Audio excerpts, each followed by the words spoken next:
Welcome back, folks. And if you just joined us, it's still Enterprise Friday, reaching you from Enterprise Television. Let's get to our conversation for today. The House Speaker of the Lagos State House of Assembly, Mudashiru Obasa, returned to the House in a shocking move on Thursday. Obasa, who was removed as Speaker by 36 lawmakers on January 13th, 2025, came in the company of security officials and made his way into the Speaker's office around 9 a.m. The Punch reports that the move left many political stakeholders and the public in shock as the new turn of events appeared to throw the House into more confusion following the leadership crisis that rocked the Assembly since Obasa's removal and his replacement with Mojisola Meranda, a former deputy speaker. The development also portends that perhaps the intervention of key chieftains of the All Progressive Congress, notably former governor of Osun and Ogun State Chief B.C. Okande and Aremo Olusegun Oshoba, respectively, did not resolve the crisis. Enterprise Television learned that Okande and Oshoba, alongside Governor Babajide Sanwo-Olu and all the party bigwigs, met with members of the Governance Advisory Council, that is the GAC, at Marina, and also met with lawmakers of the House in a bid to find solution to the Assembly crisis. I still have with me Innocent Agloba. Innocent, thank you so very much for hanging on. My pleasure. Yes, I would love to believe you have watched the viral video of Obasa walking into the Lagos State House of Assembly. How he came in with troops of security operatives from the DSS, from the police force, and so many other security operatives. It was more like a joke. It was more like a Gestapo, sort of operation. Well, in the Catholic Church, the 5th Sunday of Lent or thereabout goes to Palm Sunday, where they celebrate the triumphant entry of our Lord Jesus Christ to Jerusalem. It's short of comparing Mudashiru Obasa to Jesus Christ. That was a massive triumphal entry. It was a pepedem entry. And we are in Nigeria where political miracles and mysteries are not short in supply. One of the tabloids called it Season 2, Obasa's return. And preparatory to this, there was the furore of at the time, standing speaker, Mojisola Meranda, being stripped of her security detail, as well as the security attached to the house. Yes. But Obasa was not short in supply of... he had more than enough. So, and then secondly, the commissioner tells us that it was just a personnel audit, that their security has been restored. But you see, somebody would say a lot could happen in 1 minute. So at that interval of their being stripped, Obasa's security aid was restored and his, like I said, triumphant entry act being perfected. Secondly, if you look at things at the 13th of January, we are talking about approximately 6 weeks now. It has been topsy-turvy in an otherwise calm house like the Lagos State House of Assembly. And if you read further in that report from Punch, it tells us that alongside Aremu Oshoba and erstwhile Governor Okande, as well as Governor Sanwo-Olu with the GAC, the recommendation of President Asiwaju Bola Ahmed Tinubu is for Obasa to be restored, to resign, as well as Miranda stepping down, so that somebody from that zone that is due be elected. I don't think from yesterday till now that that report, because what the Punch reported, has taken place or played out. And you know what happens with political weekends? In fact, if you travel to Abuja, the hotels are cheaper now.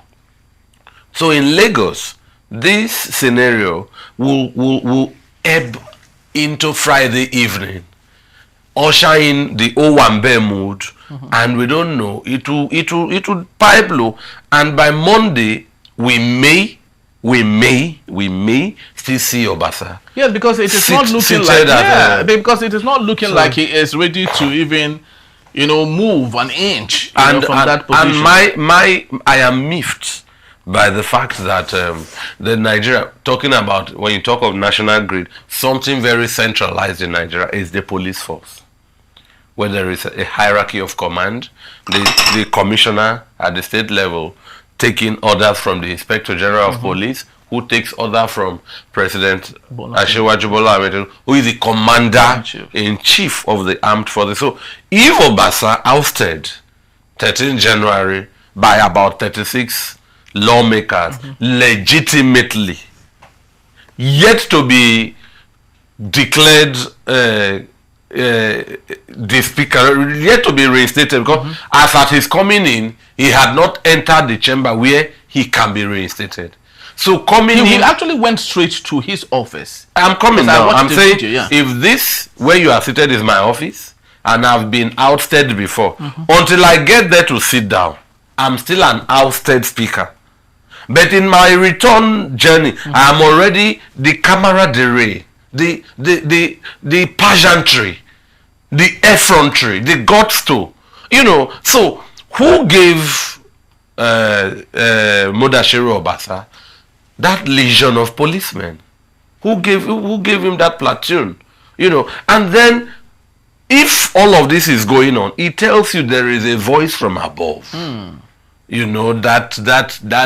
That man we watch and laugh wasn't wrong when he said the Oga at the top. He tells you, as we speak, Obasa's top connection as an individual is seemingly higher, more potent than the entire 36 assembly people who legitimately had him ousted at the time. And not to forget, because we just keep making it look like it is the business of the 36 lawmakers. Remember, Governor Sanwo-Olu is equally involved in all of this mix. He was the one that blessed the new speaker when she was, of course, given the position, when she was uplifted to the position of the Speaker, Lagos State House of Assembly. But to me, it is beginning to look like his position is being slowly debased. Well, talking of giving blessing to Speaker Meranda at the time, he couldn't have done otherwise. So giving his blessing means that there is a statutory, symbolic value to it. Remember, His Excellency Governor Babajide Sanwo-Olu heads the executive. Is the executive governor. Yeah. Of course, the House of Assembly is under the ambit of the governorship of His Excellency Governor Babajide Sanwo-Olu here in Lagos State. But there is an autonomy. There is, let me use that word. In fact, close to a dominion possessed by the House of Assembly to determine their own leadership. Well, whoever now emerges, and as at that time, 13th January, it was clear that it was legit. Very well. So the governor, His Excellency Babajide Sanwo-Olu, could not have withdrawn his blessing on Speaker Meranda at the time. Now, inevitably, I think he is being caught in the web. He is just a party man. You can see the elders involved. Yeah. Somebody as grand as His Excellency Chief Bisi Akonde, as Aremu, who is the other man? There's Bisi Akonde, then there is former governors, Aremu Oshoba. Yeah. So when such elders come to Lagos to intervene, His Excellency Governor Babajide Sanwo-Olu inevitably plays host to them, albeit amenable to their counsel and direction. So I think the whole scenario is burdening Governor Sanwo-Olu, as it were. We cannot say he orchestrated the ouster of Speaker Mudashiru Obasa. Even if Obasa, of course, wasn't looking at him like there wasn't this respect, more than enough respect from the speaker to the governor, especially with the statement he has made. That's why I said the governor is caught, if I should put it, in a political crossfire. He cannot withdraw himself. This is his state.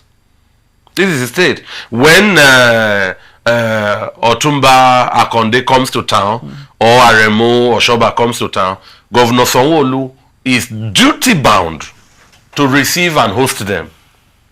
You know, and Governor Sanwo-Olu, like I said, cannot withdraw. If this same Obasa, who you say has not accorded Governor Sanwo-Olu due respect, he is reinstated, inevitably, Governor Sanwo-Olu again will offer his blessings.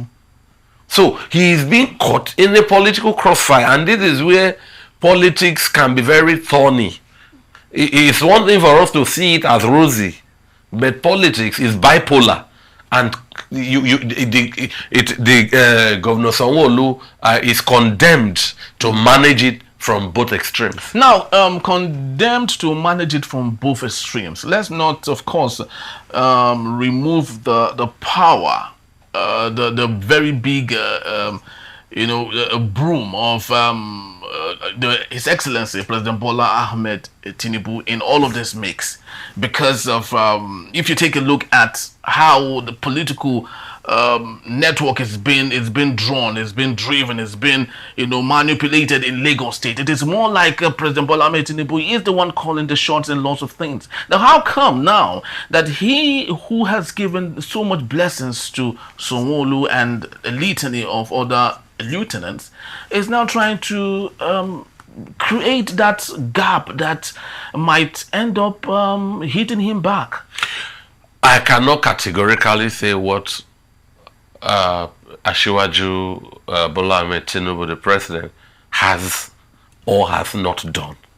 But it's glaring. What I can tell you is that I know that police escorts, security details have flanked returning Speaker Mudashiru Obasa, who take orders from the Commissioner of Police, who takes order from the Inspector General of Police, who takes order from the Commander-in-Chief, President Bola Ahmed Tinubu. Which invariably means that in that line, is coming from the blessings in that line, it can be argued, it can be alluded that President Bola Ahmed Tinubu may be may have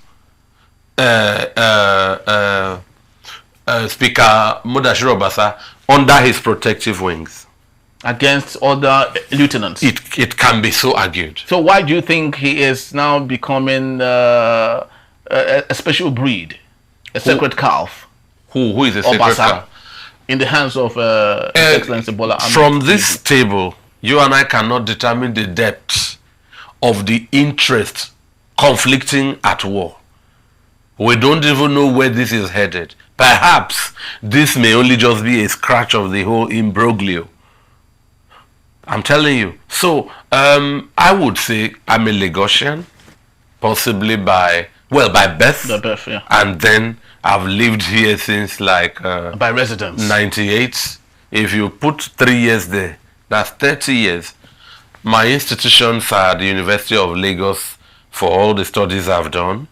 I don't know Lagos more than every Lagosian already, do you get? But as somebody with all my taxes, how do they say it? If you make your resources in Lagos, you will spend them here. I'm one of those doing that. So I would like that the intervention of elders like our big patriots, Akonde and Oshoba, that midwifing should be allowed to midwife calm. All right, so to birth peace, so that we all who are in Lagos, because Lagos seems to be about the calmest nucleus of this country. Let's keep it calm. Let's keep it calm and let business and happy economy and commerce. This can hold back the wheels of commerce. Very true. So let's allow calm and regular business economy to thrive. This is too ugly. It should be quenched already. It should be quenched already. But of course, while we allow the midwives, you called them the midwives, Akonde and Oshoba.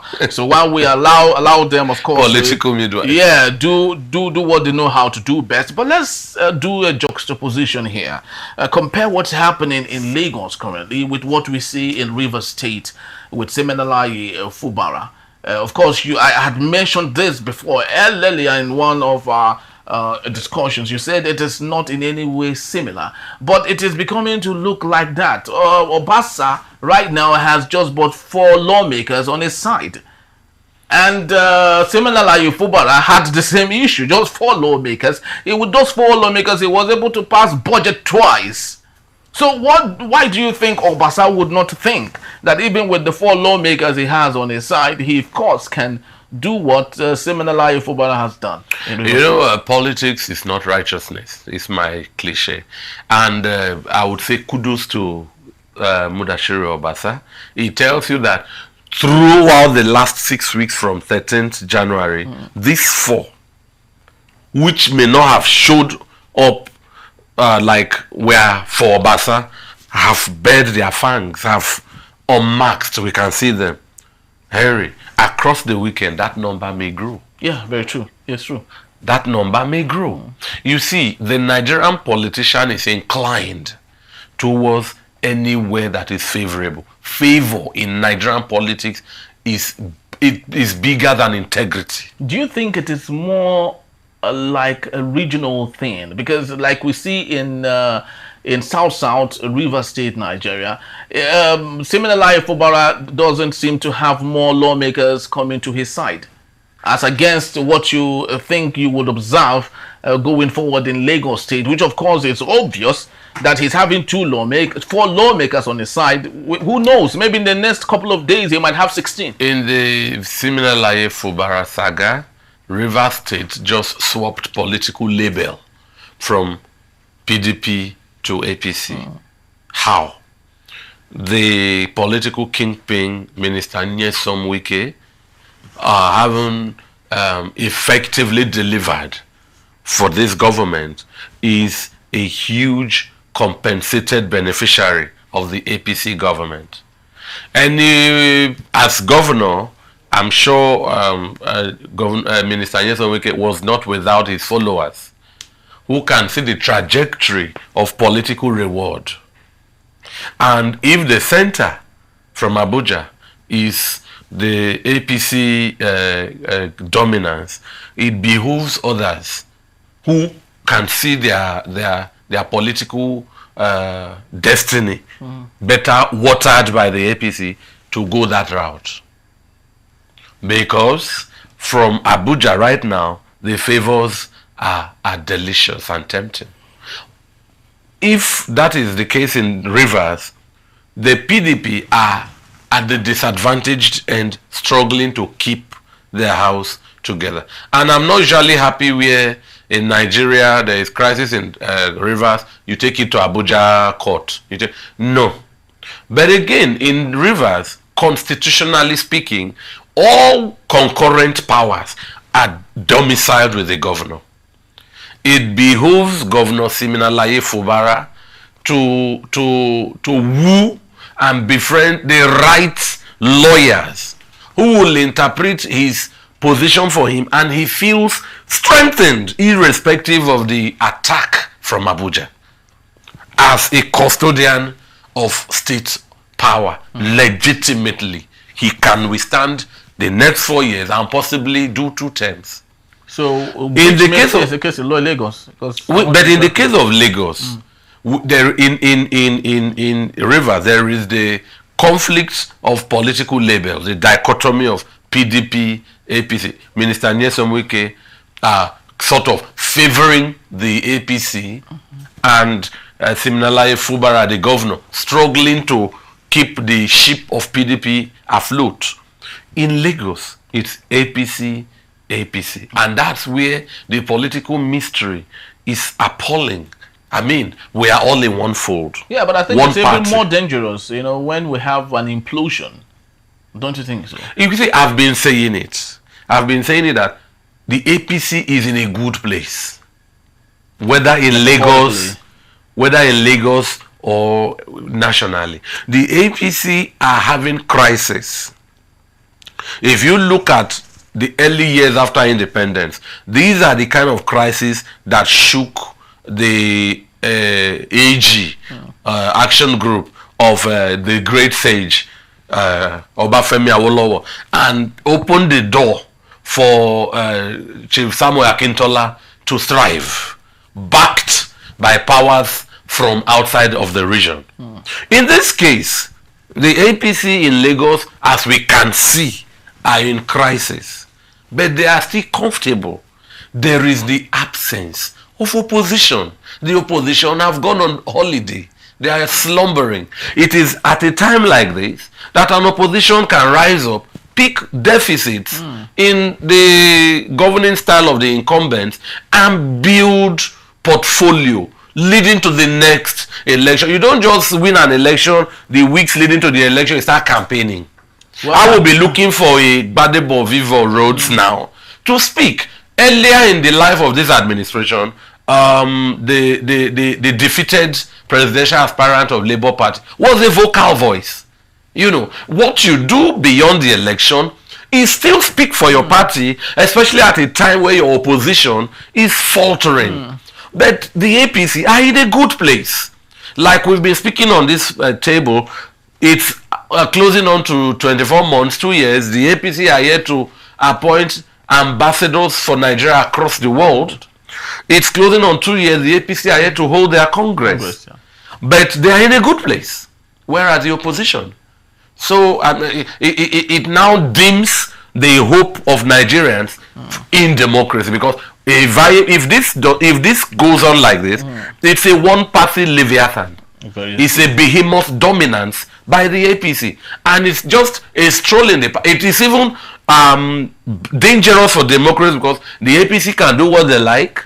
There will be no opposition to confront them. Come the next election, they will stroll to victory, and it's. I will offer them congratulations. Well, it's actually a very funny one, actually. The reason is because Nigeria is such a complex system.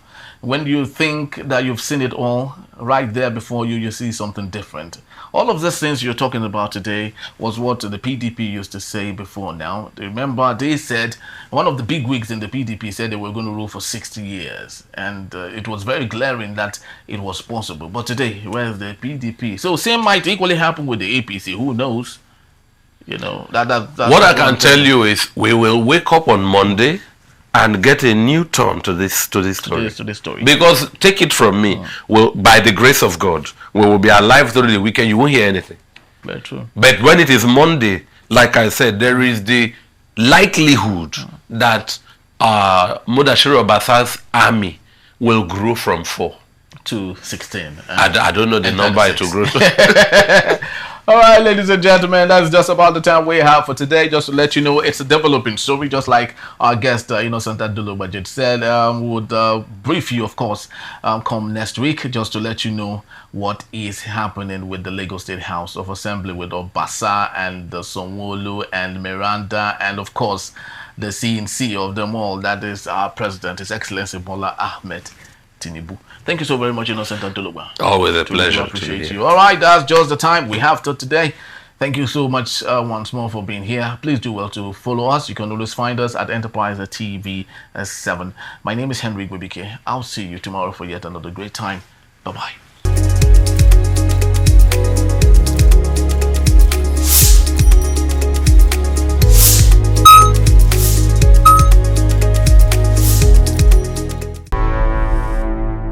Enterprise TV, a tradition of truth.